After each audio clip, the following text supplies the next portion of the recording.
Low pressure depression वारो बरसात जो सिस्टम सिंध में तेज़ बरसात वसाइण बाद कराची खां सफ़र कंदे बलूचिस्तान जे समुंडी इलाइक़नि में पहुची वियो। कराची समेत बलूचिस्तान जे समुंडी इलाइक़नि में तेज़ बरसात जा वसकारा जारी। रिपोर्ट माहिर मौसमियात सहाफ़ी गुलाम हुसैन ख़ासि खेली।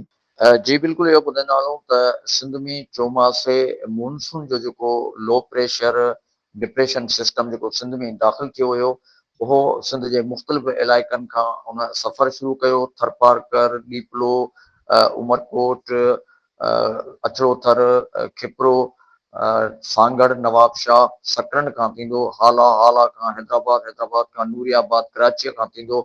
हिन वक़्तु बलूचिस्तान जे सामूंडी इलाइक़नि में इन लो प्रेशर डिप्रेशन उते सामूंडी इलाइक़नि ते पहुची वियो आहे। कराचीअ खां 60 किलोमीटर ओलह तरफ़ बलूचिस्तान जे सामूंडी इलाइक़नि ते लो प्रेशर मॉनसून डिप्रेशन मौजूदु आहे।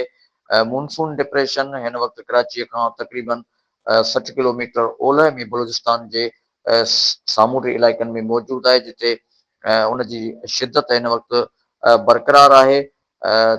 डिप्रेशन जी सूरत में सफ़र करे रहियो आहे। ईंदड़ 12 खां 16 कलाकनि ताईं वधीक ओलह तरफ़ इहो पंहिंजी हरकत कंदो ऐं बलूचिस्तान जे सामूंडी पटीअ खां गुज़रंदो ऐं इहो ॾखण तरफ़ जेको आहे सो रुख रखी बलूचिस्तान जे सामूंडी इलाइक़नि में खुलियल समुंड में अंदरि दाख़िल थी वेंदो ऐं कुझु इलाइक़नि में सामूंडी तूफ़ान ठहंदो, पर कमज़ोर थी अमान जे वेझो कमज़ोर थी ख़तमु थी वेंदो। बलूचिस्तान जे सामूंडी इलाइक़नि में हिन वक़्तु मूसलाधार तेज़ बरसातुनि जो सिलसिलो जारी आहे। ईंदड़ 24 कलाकनि दौरान इन्हनि इलाइक़नि में वधीक बरसाति जो सिलसिलो जारी रहंदो। कराचीअ में बि जेको आहे सो गुज़िरियल ॾींहं खां वठी लगातार तेज़ बरसातुनि जो सिलसिलो जारी रहियो।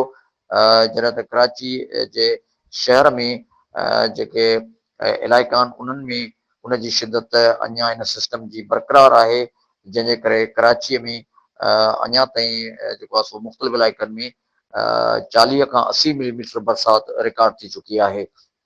इहो जेको डिप्रेशन सिस्टम लो प्रेशर हुयो, उन सिंध खे तमामु सुठियूं बरसातूं ॾिनियूं ऐं पंहिंजो सफ़र सॼी सिंध मां मुकमल करे हिन वक़्तु बलूचिस्तान जे सामूंडी इलाइक़नि में लो प्रेशर डिप्रेशन बरसातूं ॾेई रहियो आहे। असां पंहिंजे नाज़रीन खे इन लो प्रेशर डिप्रेशन जे सफ़र जे बारे में पूरी ॼाण ॾिनी, जंहिं नार बंगाल खां सफ़र कयो ऐं पाकिस्तान जे सूबे सिंध जो सफ़र कंदो पाकिस्तान जे सूबे बलूचिस्तान जे सामूंडी इलाइक़नि में दाख़िल थी वियो। अॼु उन जे असरात सां हैदराबाद, सिजावल, बदीन, ठट्टो, जामशोरो, मटियारी, कुझु मीरपुर ख़ासि ज़िले जा हिसा ऐं कुझु नवाबशाह ज़िले जे सभिनी गजगोड़ ऐं खिवण सां गॾु तेज़ हवाउनि सां बरसाति जा इम्कान मौजूदु आहिनि। जी।